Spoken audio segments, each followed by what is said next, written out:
Sounds like Peter.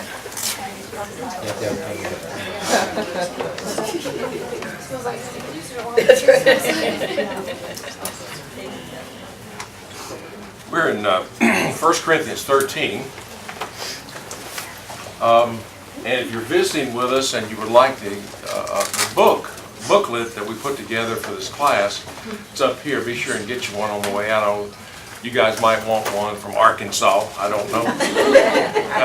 But you're certainly welcome to have it, and we'll make more. We're to the word rude. And go back and help me out now. What are the words that we've had so far? The first two are very positive. Love is patient. Love is kind. Love is not jealous. Love is not proud, puffed up, arrogant. All of those words. And now, love is not rude. Now, do we have to look very far? Do we have to look very far for rudeness in our society?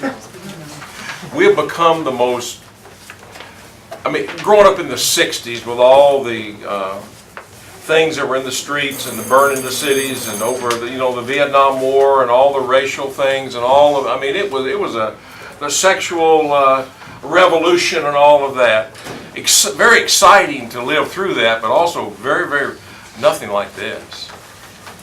With the TV and all of the news and the elections, people are rude. In a lot of cases, God said, don't be rude. Don't do that. And that's hard not to do sometimes, isn't it? When people are rude to you, what's our normal reaction? Well, we're normal, but oftentimes what is our reaction? Oh yeah? I'll show you rude here. Well, Jesus said, don't do that. Do not do that. In the original Greek, the word literally means, and you can read as well as I do, but I think it's important for the folks who are watching it online. We have people in Qatar and Holland and all kinds of places that watch these classes. Roots in the Greek says, do not act unbecomingly or without graciousness. What's the root word of graciousness? Grace. He said, don't be ungracious. It carries with the idea of shameful, disgraceful behavior. I like that shameful. That to me just really rings a bell. Well, should be ashamed of their actions, and they are not. They're not. Unfortunately. They're not. In the also in the Old English, 500, 600, 700. We talked, this morning in the 1400s about that time, back when England had kings and queens and all of that. The word. Wait, I did it for you. What's the opposite of rudeness? Oh, brilliant class. Courteous. In the original, 500, 600 years ago, with kings and queens and all of that, the word meant, see if I've got it here, courteous, to act in the way of the court. Courteous, created courteous, to act in the way of the court. And the idea being that if you were a servant in the service of the king, you were expected to act a certain way. To be courteous, to act with grace, that kind of thing. So, are we in the service of a king? How are we expected to act? To act in the way of the court. We are the court of we're in the court of the king, and we're expected to act that way. Now here's the rub. Do we always do that? We do not. Mitch does not. And I suspect, did they kick on the heat? Yeah. I hope so. Oh my goodness. This is not. Down. If you just This is not going to work, this heat. Did you see anybody see what they can do there? I know it's a little hotter up here than it is out there, but Turn it to the left. we're in the court of the king. Now we're going to look at some. We're going to look at several passages tonight, today, and Wednesday night. So I don't want to jump too far ahead. But we are expected to act in a certain way because of who we serve. I think as you're talking about rudeness, the one thing that keeps coming up in my mind, the opposite is, reminds me of the verse that says, "Let your gentleness be known to all men." And like what you talked about, that's hard to do when people are rude to us. It's not the natural instinct to be gentle It's in not. return. It's not natural to hang on a cross either, is it? But he did. And he says you can be kind, and you can be patient, and you can not be rude. Bruce. I just want to share a really quick story that happened actually this morning. Doug is preaching down in Tucson, and the Woodalls are in California, so I took the bus down here this morning. And there was this gentleman on his phone talking very loudly on the bus, and the bus driver asked him to keep it down a little bit. Other people were asking him to keep it down a little bit, but he just kept going on. And one of the other passengers went up to him and started to confront him, and I'm like, this is not gonna end well. But yeah, they were actually threatening to fight each other. So Yeah. We're I think Austin mentioned this when we were talking about patience. You know, water boils at 212 degrees Fahrenheit. A lot of people walk around at 200. We do. We need to walk around at a lower temperature, then those things are not as apt to happen. Now some of us, we have sort of a predisposition to be a little bit toward that higher temperature. You got to watch that. You got to watch that so you don't have these situations. Back when I worked for a living, I still work, I just don't get paid for it. I used to get upgraded quite a bit to first class because I flew so much. And that was a really nice present, a gift, an act of grace, if you will. And it was nice to sit up there with, your the hot towels on your face and all, and all the food we got to eat, and all the people walking back there going, "Good luck to you." So got upgraded, and it was quite an act of grace, and I really enjoyed that and appreciated that. Ran into, you'd hear some things, a few rows back, occasionally, not too often, where a guy would actually have paid. See, I paid for coach and got upgraded to first class. That's kind of cool. But people would pay for first class, and they would be upset sometimes, particularly the guys. That you didn't get the pillow to me quick enough. The drink wasn't as close as when I sat down, I expect all of these things, and just just rude. Like the flight attendant had a lot to do with that. I mean, think about God's upgrade to us. We've been upgraded from sinner to what? Saint. We've been upgraded from guilty, forgiven, or justified. And just like being given that free upgrade to first class I didn't pay for, we've been given a free gift. And what is that? Salvation. But do we act like it sometimes? Really? Sometimes do we really act like it? Sometimes we don't.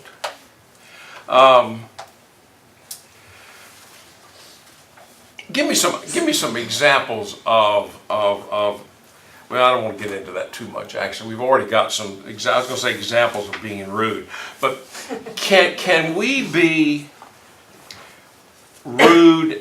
See item C there, where it says, "Give examples of religiously being rude, being without grace or graciousness." acting unbecomingly, shameful, disgraceful behavior. Can we do that religiously? The thing that upsets me the most, and I know you've heard it a lot as well as I have, telling someone else they're wrong instead of telling them how to be right religiously. And that to me is very rude, and you're gonna turn them off. You will.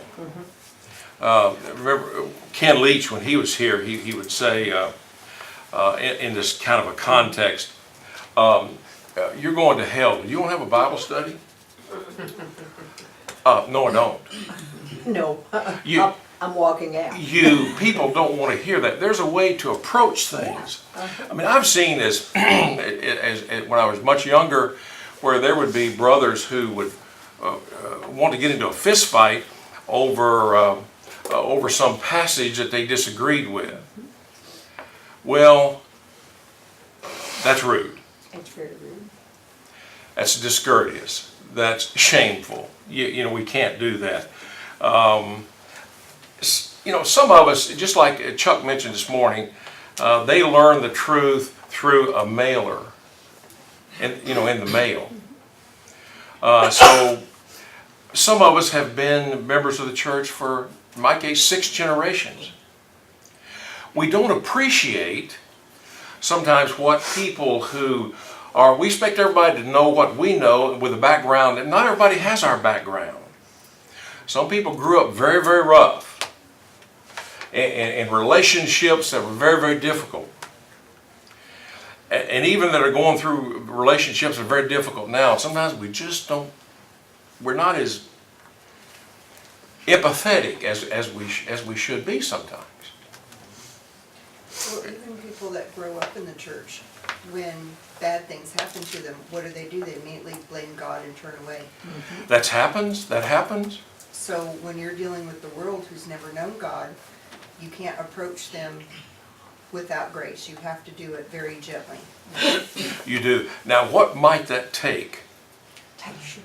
A lot of patience. I'm working with my neighbor across the hall now, and I want to tell her so badly, you're wrong. Let me ask you a question.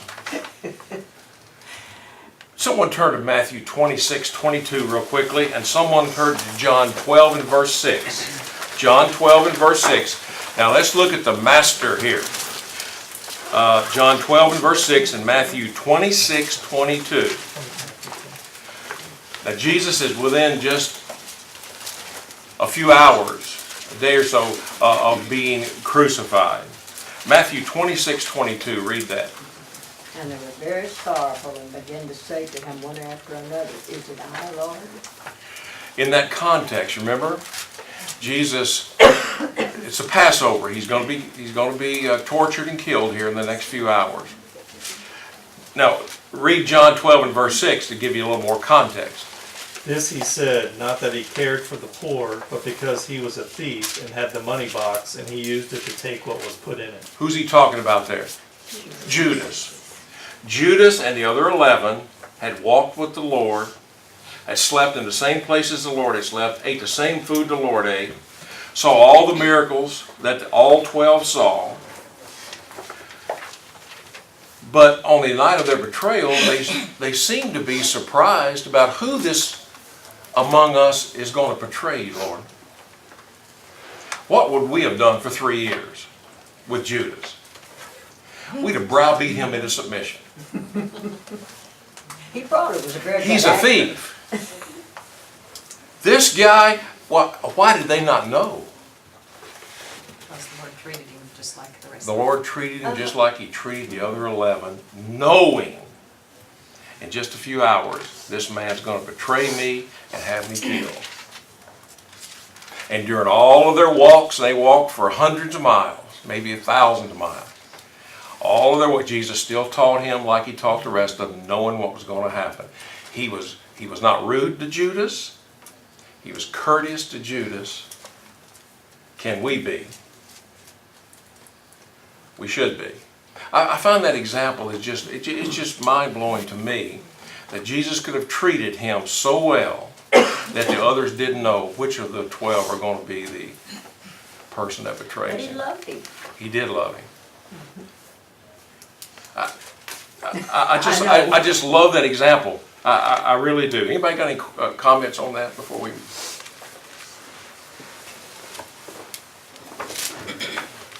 Okay. Point B up there was, love can be courteous, tactful, isn't that true? Polite and respectful without compromising the truth. Explain that to me, Alan. And I could if I had the ability. Whatever. We know better than that. It's tough to be tactful and not, shade the truth a little bit. But what this class is teaching me is that, being rude is not the problem. The fact that we don't love people like we should is the problem.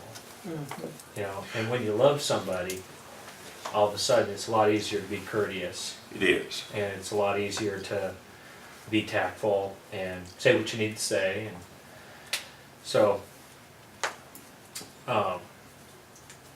that's the biggest thing I'm getting out of this class, is that when I look at my problems with being rude and being stressed out and saying things I shouldn't say, it's oftentimes because I don't love the person enough that I'm dealing with. Right.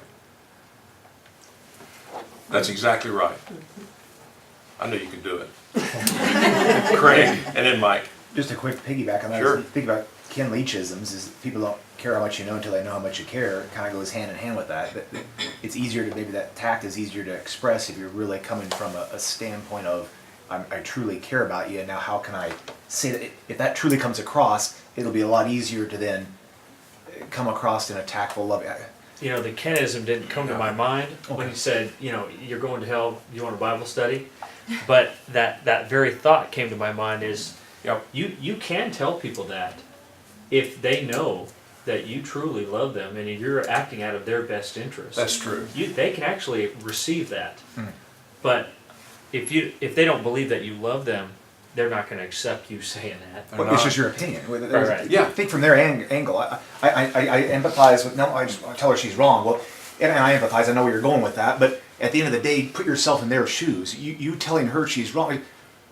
What does that mean? I mean, it's your opinion. Right. Until you've got the care, or certainly the foundation of knowledge, she would have to have eventually too. It just doesn't have any meaning. But no, That scripture to back it Well, and up. certainly, yeah. No, those are great points. And people will not go along with you until they get along with you. But even if they get along with you, they don't go along with you. As a general rule, I was talking about. Oh, okay. Yeah, there are I'm sorry. exceptions. No, you're right. There are Truism. exceptions. There are exceptions, Mikey. No, Well, you're right. I I'm think Craig just just said it, but. I know you are. You're very literal. I was gonna say about what Craig said, and we talked about that a couple of Wednesday nights ago about, do we just shake their hand and they're looking away as greeting you this morning, how you doing? Right. Are we paying attention? But I just, in your example there, the Lord didn't save everybody. Our example's perfect. Out of 12, there's only 11. One of them walked away, and walked away early. Yeah. I mean, in this passage, he's a thief. He's been a thief. He had no need of Jesus other than to walk along and get some money. He lost 8.5% of his apostles Yeah. who walked with him every day for 3 years. And sometimes we get discouraged when we teach it and they don't respond. Well, just keep teaching. As long as they're breathing, there may be hope. I agree. I think that we need to love other people. I think that as a society, we're very judgmental people. We are. So I think everybody has a story, and instead of trying to judge somebody on what you think they are or what they're doing, I mean, we can stand for the truth and try to teach that, but we need to really let down, not to be so much judging. That's true. Someone turn to James 2 and verse 13 real quickly. James 2 and verse 13. It goes exactly along with what Denise was saying. James 2 and verse 13. And there are others. But that's the one that scares me sometimes. James 2 and verse 13. For judgment is without mercy to the one who has shown no mercy. Mercy triumphs over judgment. Oh boy. judgment is without mercy to the one who shows no mercy. In other words, if that's how we want to play, the Lord said, okay, but that's how I'm going to judge you. Is that how would you like that? No. Well, then what makes you think I would like that? That's like we They will won't. be forgiven as we forgive. That one scares me too, and this goes right along with it. It does. I just jotted down a few, and you can help me here, and then we're going to move on to the golden rule, as I called it here. Sometimes we forget names. Now, not everybody's good with names. I get that. Sometimes we snatch parking places. Sometimes we interrupt others, do we not? I can do that. I've done that. Sometimes we can fail to show up for an appointment and not call. Sometimes those who are habitually late, do we understand that's rudeness? Yeah. When you make a habit of being late, you're a rude person. You're not considerate of others. Now, we're all going to be late. Can't make a habit of it because it doesn't bode well for you. People take that as an affront. They do. There are probably 1,000 other ways that we're rude. Now, some of them are more serious than others. I get that. But we have to be really careful because I suspect Jesus wasn't any of those things. Now, remember, on the very first day we said, we're gonna read all of these with your name in it, and none of us read the first word because we couldn't. We put Jesus' name in, and it was flowed smoothly like butter. So that's as Alan said, if that's all we walk away from here in another, whatever, 6 or 8, 7 weeks, whatever it is, if we get that, and what Craig was saying, and others, then the class will have been worthwhile, that we just view people differently maybe than we did before. I did this morning. A guy who comes with his son, and I'll go by and I'll say, good to see you today. And today I've been slapped around lately over that, so I said, I stopped. Now there's 5 other people kind of waiting to, well, you're going to have to wait because how are you? And how's your son? How's school? Are you looking forward to Turkey Day? It doesn't probably mean, but we have to, I think, spend a little time with people instead of just saying, hi, how you doing? In fact, sometimes don't even stop walking. We just keep going. And I've been awakened to that a little bit by some people, and I appreciate them for doing that to me and to the elders in general. I think that was a good wake up for us. Listen, be a little more attentive to people. Does anybody think that's true? Rebecca? I do think that's true, and I think it's really easy to put it all on the part of the person saying hello. But there's also a component to, are you showing love back to the person who's inquiring about your life? I think in society in general, we are so quick to be like, I'm fine. So I've made a point of it when people ask me how I'm doing. I'm like, you know what, my blood sugar has been awful. I had a cortisone shot and my blood sugar has been over 600 for the last 3 days. Whoa. And I feel like garbage. That's how I'm doing today. But people won't know. You can't relate to someone who doesn't give you anything back. And that's something that strikes me a lot with people who, leave the church or leave a congregation because they say nobody's friendly. Well, everything is a two-way street. If you don't give somebody anything back, they're going to stop trying. Exactly. No, I think that's 100% correct. Did everybody hear that? It's 100% correct. It takes two, doesn't it? That we do have to on the other end, you can't be the first one in, the last one in, and first one out, and sometimes even move to other states and never even say, what do you expect? There's a lot of truth on that side too. Does everybody agree with that? Okay. Sharon. I think the world makes us pretty bitter.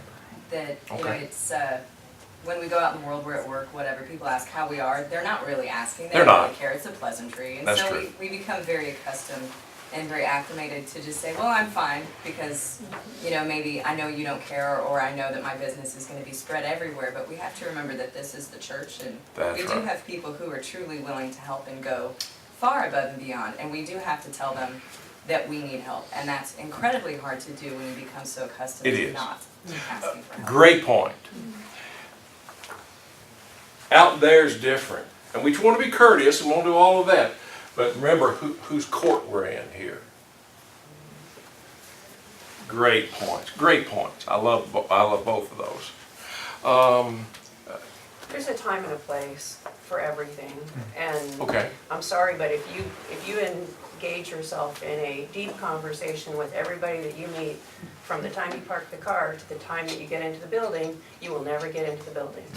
So just because somebody asks you how you're doing and you say great or okay or whatever the case may be, it's not maybe the right time to have that conversation. Can you If pick out need- one? If you need to have the conversation, then it's on that person to say, hey, I'm not doing great, you know, but this is maybe not the time to have that Yeah, conversation. And then if you really care, then you follow up. That's true.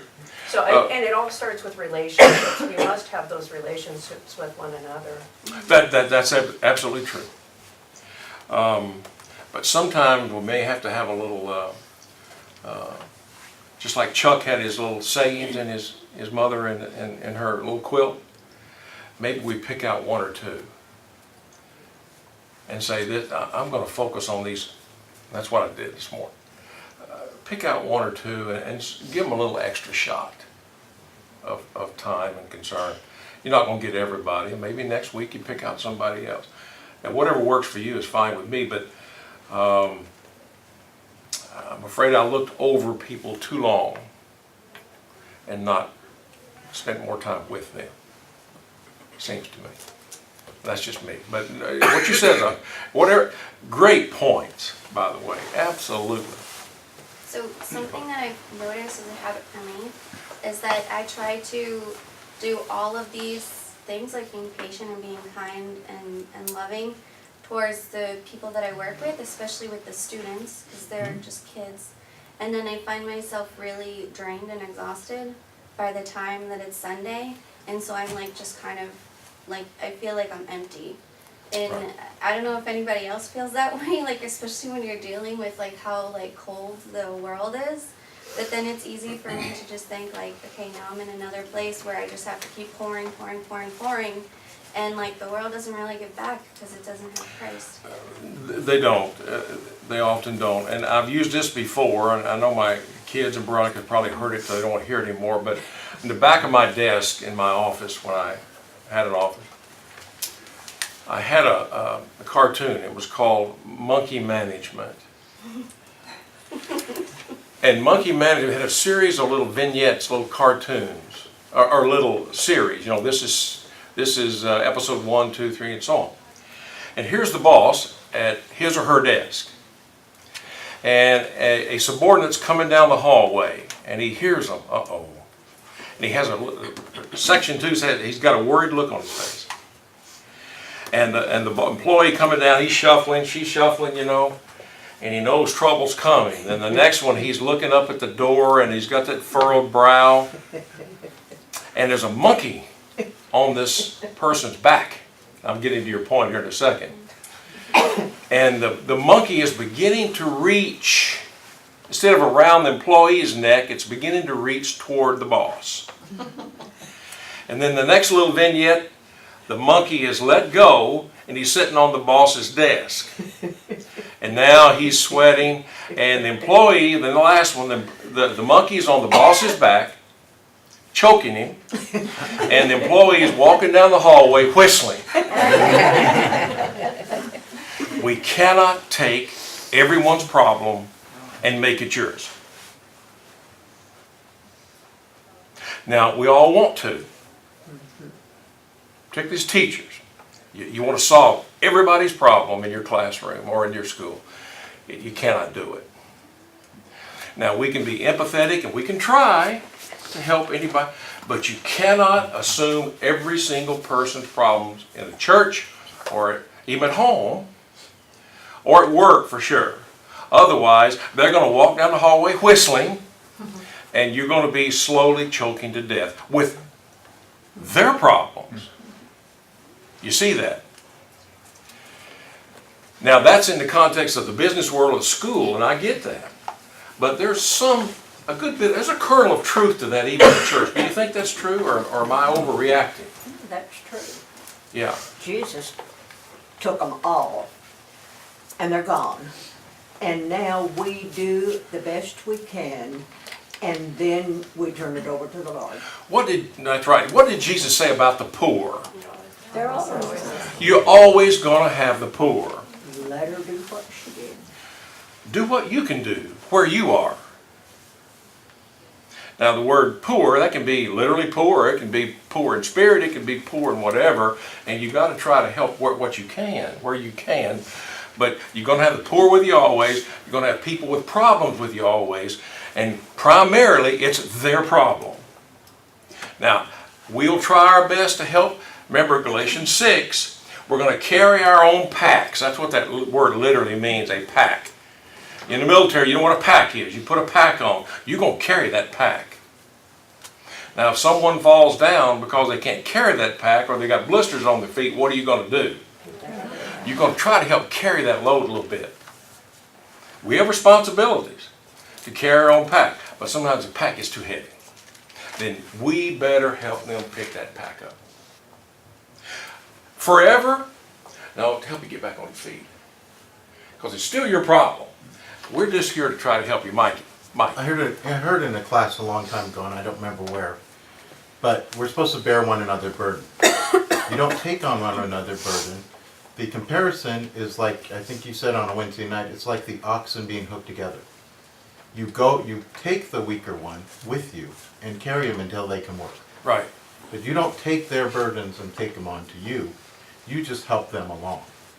And I think I know I do, I lose sight of that because Teresa tells me all the time, all you want to do is fix things. Yeah, that's what I want to do. I want to fix things and go on to the next thing. I don't want to be bothered with this. Yeah.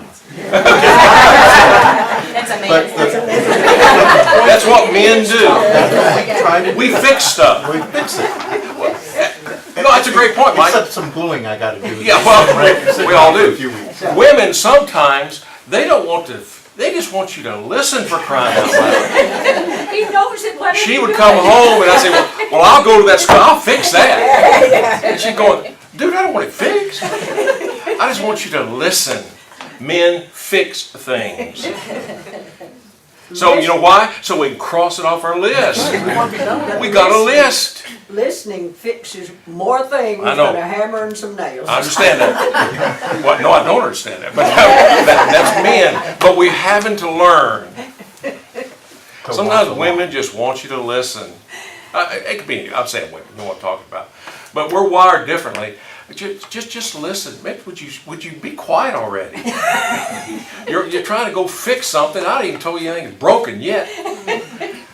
Yeah, Teresa prefaced that with, I want you to listen to this. That Well, means you're not going to fix it. I'm just thinking listen. that's the way to go. You need to start doing that. I don't, just first, right out of the chute. Set the stage. Nothing's broken. That's right. I want you to listen for me. All right. As dumb as I am, even I can understand that. Sharon? 2 points. I do that with my dad because I vent to my parents a lot, and I start the phone with, okay, Dad, I'm just gonna vent, and when I'm done, I want you to tell me how right I am. And I just want you to tell me that you love me and you're so sorry that my day was bad, and then we're gonna be done with this. But when it comes to bearing each other's burdens, I think that we can become very encumbered with that to the point where even women too, we're so nurturing that what we try to do is we're like, well, let me take it from you because I want to show you that I love you. Right. With my students, that got to the point where it was absolutely killing me and just destroying my physical and mental health. And so what I did is I set some really firm ground rules with the people around me and the people that I interact with. And, you know, I let them know this is what you can do, and I train them and the people around me to, I say, you know, I can give you feedback, I can be a sounding board for you, I can encourage you, but you're gonna do the work, up until the point where sometimes you're gonna have some pretty stern chats with people. You do. Where it's like, look at my face, is this my problem? You can't fix this. Here's your tools, go take care of it.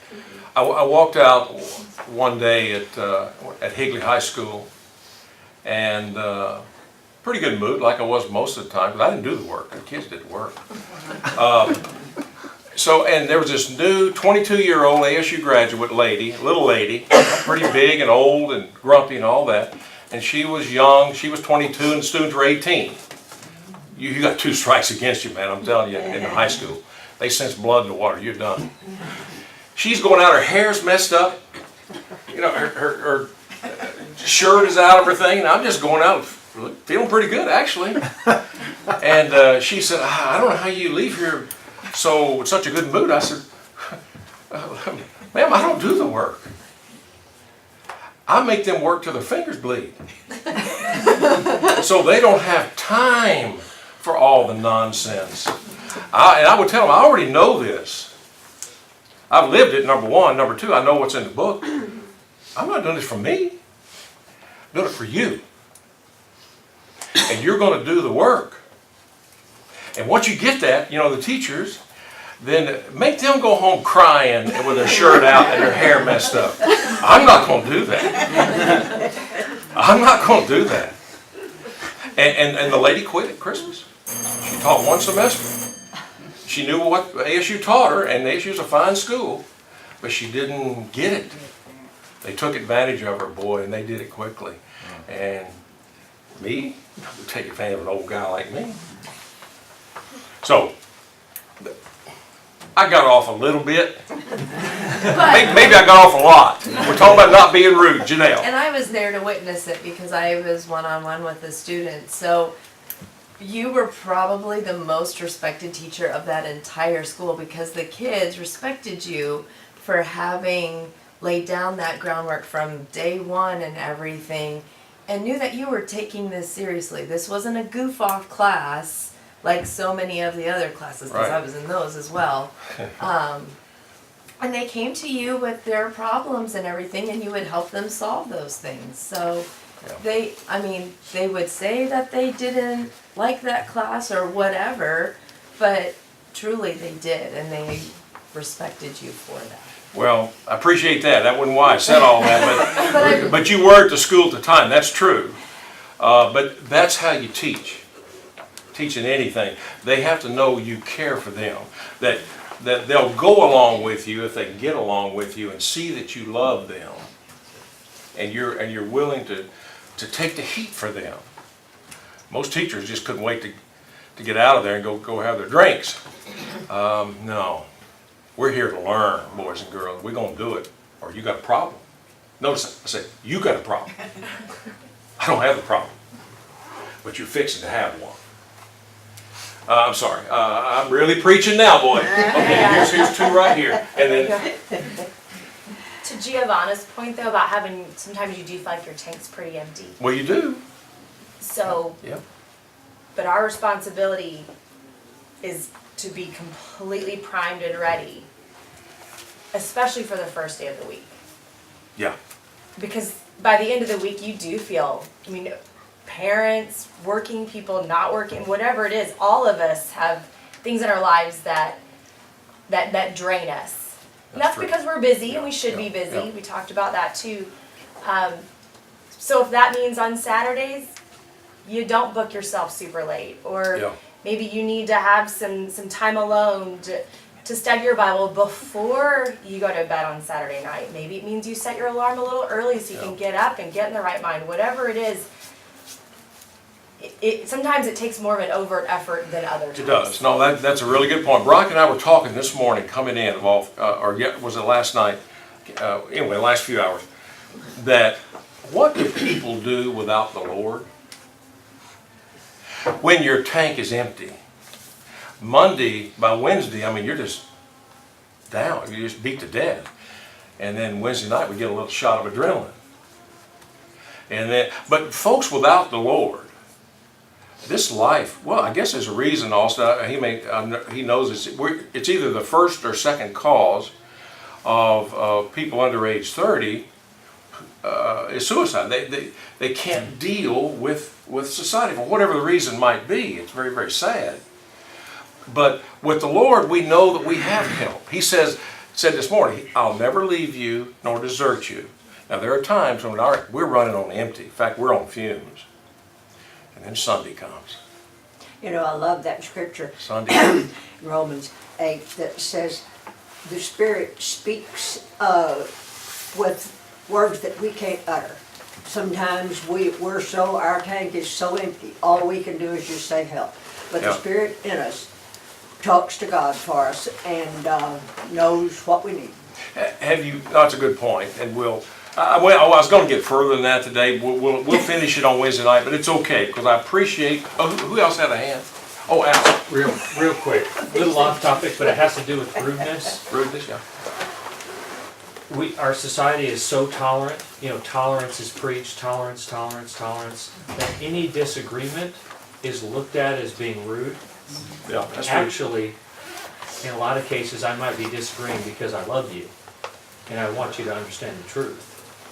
So, don't let this society convince you that disagreeing is always rude. But we got to disagree in a soft way. Right, that's right. In a loving way. And we'll stop with this one.